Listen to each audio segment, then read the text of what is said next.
Hi! Hello! Praise the lord. ఈరోజు నేను Valentine's day సందర్భంగా కొన్ని విషయాలు మీతో పంచుకోవడానికి వచ్చాను. ప్రేమికుల రోజు సాధారణంగా ఒక మనిషి ఆపోజిట్ జెండర్‌తో తన యొక్క భావాలను షేర్ చేసుకోవడానికి ఇది ఒక మంచి రోజుగా అందరూ భావిస్తారు. కానీ ఎవరికైతే ఎక్స్‌ప్రెస్ చేస్తారో ఆ పర్సన్ పాజిటివ్‌గా రిప్లై ఇస్తే సరే. లేదంటే మనలో డిప్రెషన్ అనేది, స్ట్రెస్ అనేది, కొంచెం బాధ అనేది ఉంటుంది. కానీ మన యేసుప్రభు వారి దగ్గరికి నిజమైన ప్రేమతో వచ్చినట్లయితే ఆయన మనల్ని త్రోసివేయడు. ఆయన ప్రేమామయుడు. ప్రేమ దోషములన్నిటినీ కప్పునని మన బైబిల్ వాక్యం చెప్తుంది.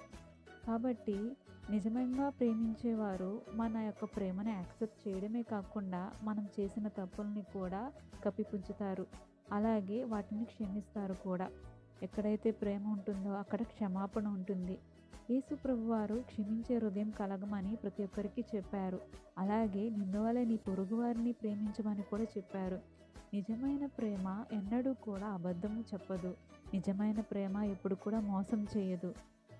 మనము జీవితంలో ఎన్నో సాధించాలి, ఎవరినో ప్రేమించాలి అంటే ఒక్కొక్కరు ఒక్కొక్క దాన్ని ప్రేమిస్తారు. జాబ్‌ని ప్రేమిస్తారు, తల్లిదండ్రులను ప్రేమిస్తారు. అలాగే డ్రీమ్స్‌ని ఫుల్‌ఫిల్ చేసుకోవడానికి దానిని ప్రేమిస్తారు.